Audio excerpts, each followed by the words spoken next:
세무사들이 결혼도 하지 않아요. 워낙에 바빠서. 법인들이 세금을 납부하는 달이라고 보시면 됩니다. 그럼 수익성은 좋게 하면서 세무 조정으로 세금을 적게 내는 법인을 하시려고 한다면 설립하기 전에 오셔라. 그래서 제 타이틀이 그거잖아요. 뻔한 절세 방법은 말씀드리지도 않습니다.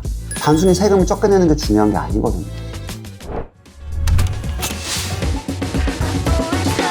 저희 3월은 세금 일정에서 되게 중요한 달이잖아요. 세무사들이 결혼도 하지 않아요. 워낙에 바빠서.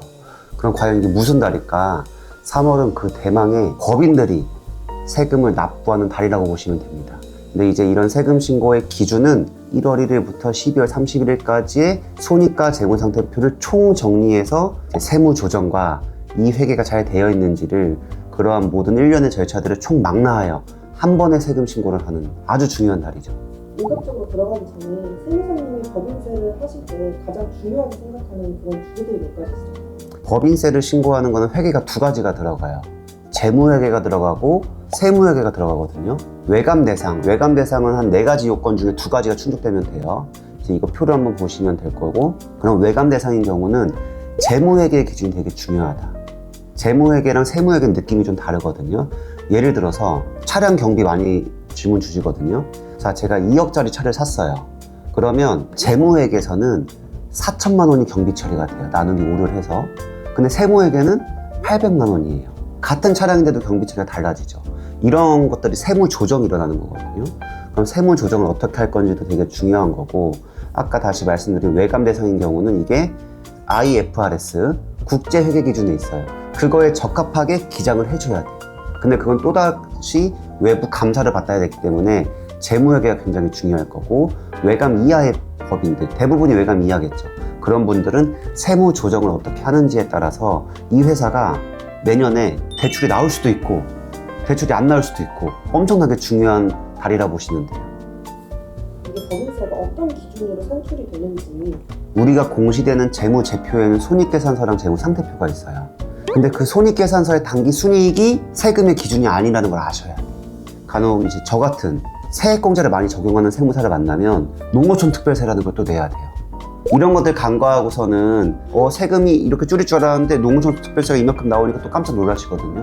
그런 것들을 좀 대비하는 게 중요하죠. 영상을 보시는 사람들이 제일 궁금해하시는 질문일 수 있는데 흔하지 않은 꿀팁들 많이 알고 계실 것 같아요. 그게 어떤 게 있을까요? 다 재무회계부터 계속 재무회계, 세무회계가 되게 중요해요. 세무회계에서는 무조건 세금을 줄여줘야 돼. 세무회계는. 재무회계에서는 기장을 2가지 방식으로 할 수가 있어요.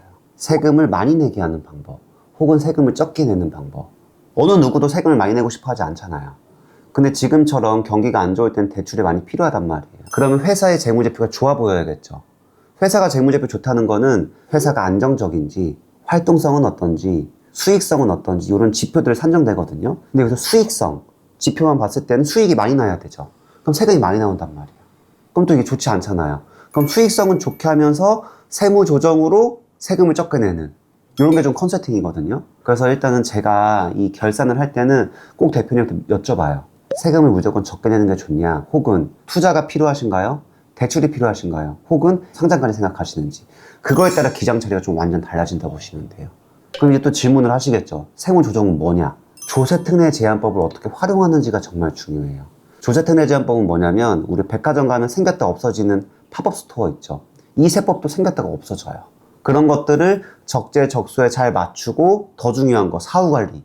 사후관리가 안 되면 다시 토해내거든요. 그런 것들을 관리하면서 세금을 줄이는 것들. 그래서 제 타이틀이 그거잖아요. 뻔한 절세 방법은 말씀드리지도 않습니다. 단순히 세금을 적게 내는 게 중요한 게 아니거든요.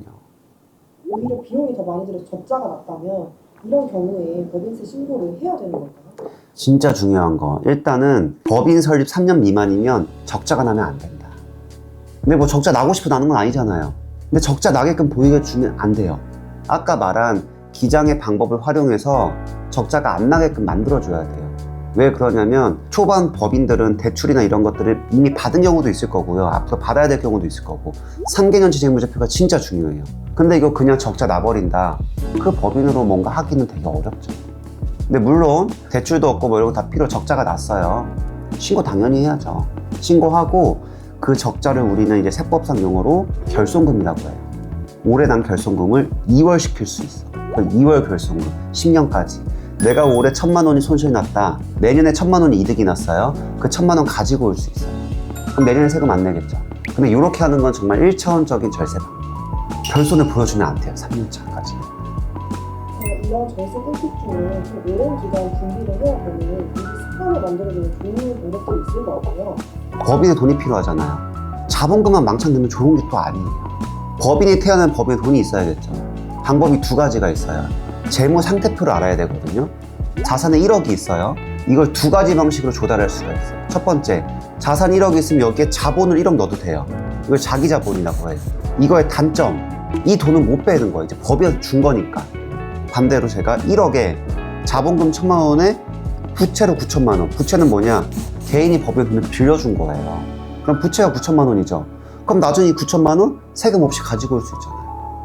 자기 자본으로 만약에 하는 경우는 등록면허세도 비싸고 초반에 비용이 좀 올라가고 돈도 마음대로 못 내고.